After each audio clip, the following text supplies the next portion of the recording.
Hello everyone. तो आज हम करेंगे राजस्थानी भाषा एवं साहित्य के नोट्स पढ़ेंगे। और अगर आपके पास नोट्स अवेलेबल नहीं है तो आप भी मेरे साथ साथ बना सकते हैं।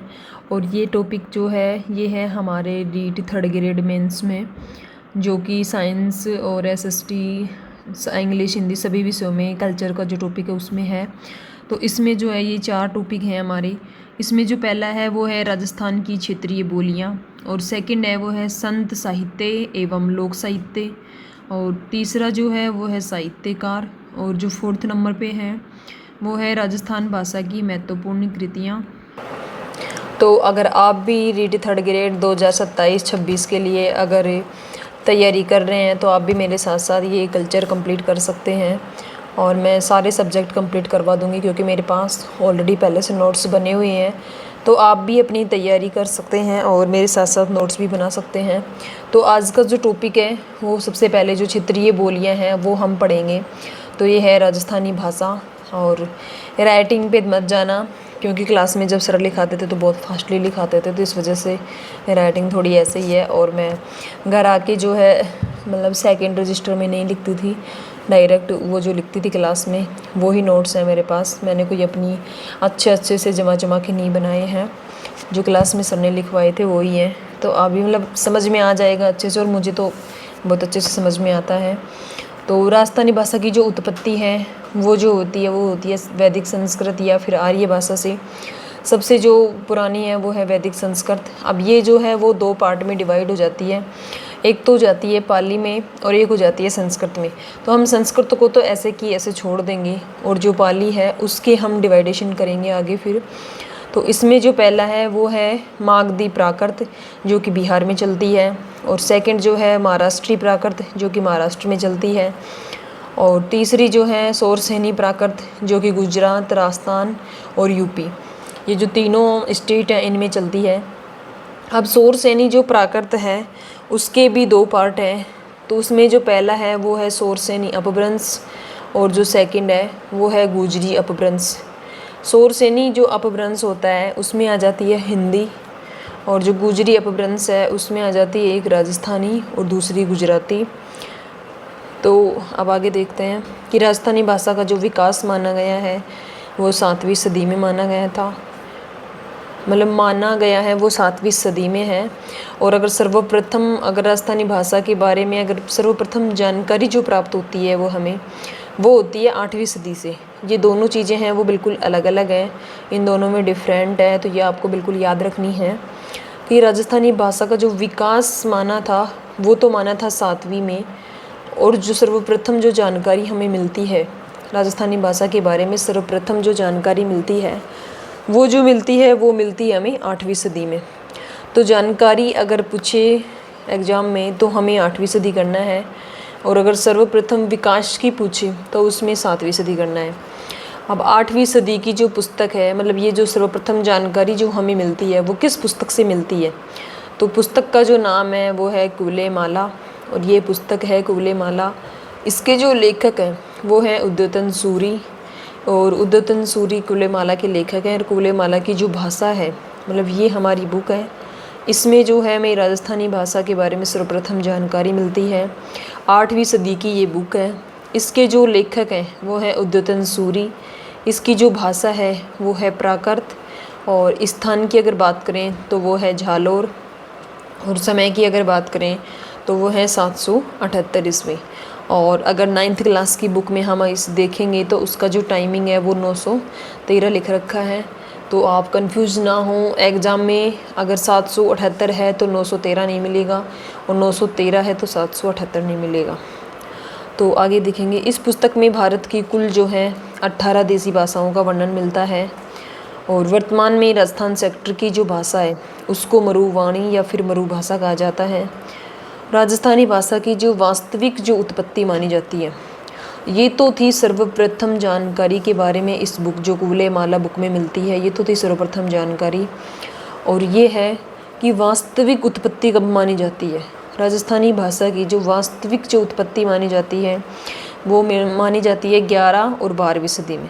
पहली बात तो ये है कि 11 और 12 में से आपको एक ही ऑप्शन में देखने को मिलेगा, और अगर दोनों ऑप्शन में आते हैं तो हमें 12वीं सदी पे मार्क करना है। मतलब 11 और 12 में से हम 12वीं सदी चूज़ करेंगे, ना कि 11। और अगर 12 नहीं है, 11वीं व 12वीं सदी लिख रखा है, तो हम दोनों करेंगे। फिर आगे है, राजस्थानी भाषा में रचित जो प्रथम जो रचना थी उसका नाम क्या है? तो उसका जो नाम है वो है भारतेश्वर बाहुबली घोर। राजस्थानी भाषा में जो प्रथम जो रचित रचना थी उसका नाम है भारतेश्वर बाहुबली घोर, जो कि 12वीं सदी की है। और ये 12वीं सदी की होने के कारण ही हम इसमें वास्तविक उत्पत्ति में 12वीं सदी करेंगे। और भारतेश्वर बाहुबली घोर के जो लेखक हैं वो हैं वज्रसेन सूरी। अब सेकंड पेज पे है कि राजस्थानी भाषा जो स्वतंत्र अस्तित्व में कब आई थी? तो राजस्थानी भाषा जो है वो स्वतंत्र अस्तित्व में आई थी 16वीं सदी में। अगर राजस्थानी भाषा स्वतंत्र अस्तित्व में कब आई? तो 16वीं सदी में। और राजस्थानी भाषा का जो पीछे था कि राजस्थानी भाषा की जो वास्तविक उत्पत्ति मिलती है वो मिलती है 12वीं सदी से, 11 और 12वीं सदी से। सर्वप्रथम जो जानकारी मिलती है वो मिलती है 8वीं सदी से। अब है राजस्थानी भाषा का स्वर्णकाल, तो ये है 1650 से और 1850। मतलब जो 17वीं शताब्दी का जो टाइम है, समय है, तो वो हमारी राजस्थान भाषा का स्वर्णकाल कहलाता है। राजस्थानी भाषा का स्वर्णकाल कौन सा टाइम है? तो 1650 से 1850। मतलब 17वीं सदी जो थी वो। तो राजस्थानी भाषा की जो वर्तमान स्थिति है हम उसके बारे में थोड़ा सा जानकारी लेंगे थोड़ी सी। तो सबसे पहले है कि राजस्थानी भाषा को क्या संवैधानिक भाषा का दर्जा है? तो राजस्थानी भाषा को संवैधानिक भाषा का दर्जा नहीं है, क्योंकि अनुसूची 8 में उल्लेखित भाषाएं। मतलब संवैधानिक भाषा कौन सी होती हैं? तो संवैधानिक भाषा वो होती हैं जो अनुसूची 8 में उल्लेखित भाषाएं होती हैं, उनको संवैधानिक भाषा कहते हैं। तो अनुसूची 8 में मूलतः जो है वो 14 भाषाएं हैं। और मतलब जब संविधान लिखा गया था तब मूलतः 14 भाषाएं थी, और वर्तमान में जो है उसमें 22 भाषाएं हैं। वर्तमान में कितनी भाषाएं हैं? वर्तमान में 22 भाषाएं हैं। पहले 14 थी, फिर अब फिलहाल में 22 हैं। और 15वीं जो भाषा उसमें ऐड हुई थी वो हुई थी सिंधी, जो कि 21वें संविधान संशोधन 1967 में की गई थी। और 16वीं, 17वीं और 18वीं, इसको जो हम एक ट्रिक से याद रखेंगे। 15वीं में सिंधी है और 16, 17, 18वीं में नमक को याद रखेंगे कि न से नेपाली। 16वीं जो है नेपाली है, 17वीं जो है मणिपुरी है, और 18 नंबर पे है वो है कोंकणी। तो न, मैं, कै, नेपाली, मणिपुरी और कोंकणी।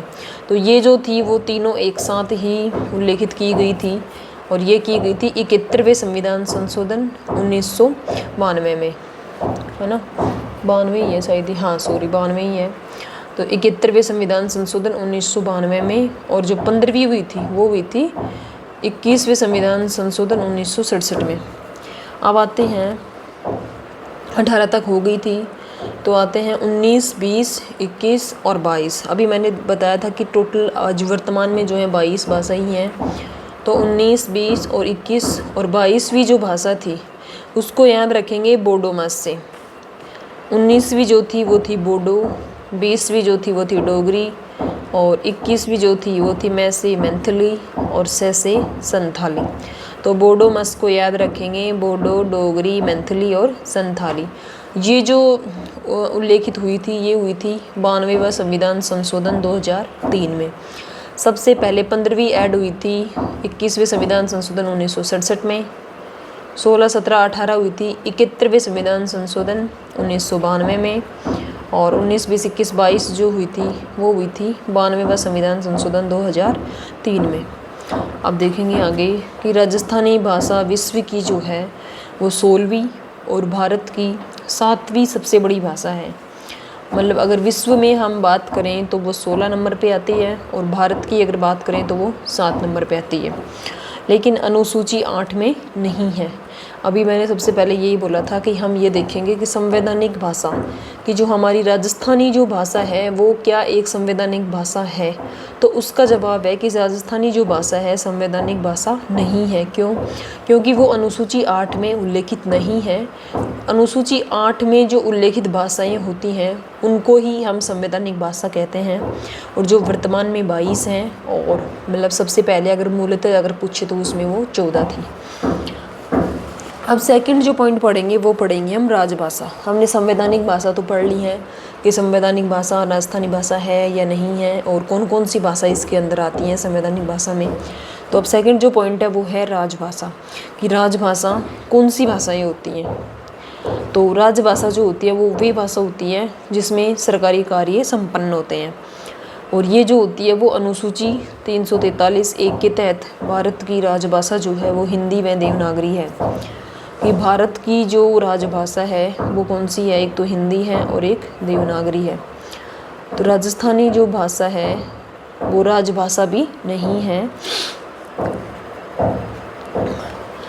और तो ये आगे देखेंगे कि अनुच्छेद 345 के तहत प्रत्येक राज्य मतलब हर स्टेट जो है वो अनुच्छेद 345 के तहत प्रत्येक जो राज्य है वो एक या एक से अधिक भाषा को अपनी राजभाषा का दर्जा मतलब दे सकता है या दर्जा देगा। तो राजस्थान की जो प्रथम जो राजभाषा है वो है हिंदी। अनुच्छेद 345 क्वेश्चन यह है कि किस अनुच्छेद के तहत हर राज्य अपनी एक राजभाषा मतलब राजभाषा का दर्जा देगा या फिर अपनी एक राजभाषा चुन सकता है। तो वो आ जाएगा अनुच्छेद 345 के तहत। अनुच्छेद 345 के तहत प्रत्येक जो राज्य है वो एक या एक से अधिक अपनी भाषा को राजभाषा का दर्जा दे सकता है। तो राजस्थान की जो प्रथम राजभाषा है वो है हिंदी। आप देखते हैं कि विश्व हिंदी, कई बार ऐसे भी क्वेश्चन बहुत इजी लगते हैं लेकिन ये हमारे गलत हो जाते हैं। तो विश्व हिंदी दिवस कब मनाया जाता है? तो विश्व हिंदी दिवस जो मनाया जाता है वो 10 जनवरी को मनाया जाता है। और अगर राष्ट्रीय हिंदी दिवस की अगर मैं बात करूँ तो ये 14 सितंबर को मनाया जाता है। एक्चुअली ये तो हमें सभी को पता रहता है कि राष्ट्रीय हिंदी दिवस कब मनाया जाता है। तो राष्ट्रीय हिंदी दिवस जो मनाया जाता है वो 14 सितंबर होता है, ये तो सभी को पता है। लेकिन अगर विश्व हिंदी दिवस की अगर हम बात करें तो वो 10 जनवरी को मनाया जाता है। विश्व हिंदी दिवस 10 जनवरी और राष्ट्रीय हिंदी दिवस 14 सितंबर। तो आज की इस वीडियो में मैं इतना ही कर पा रही हूँ। अब इससे जो आगे है वो हम कल कर लेंगे। तो कल हमारी जो ये भाषाएं हैं वो कंप्लीट हो जाएंगी और फिर आगे जो है क्षेत्रीय बोलियां हम पढ़ेंगे।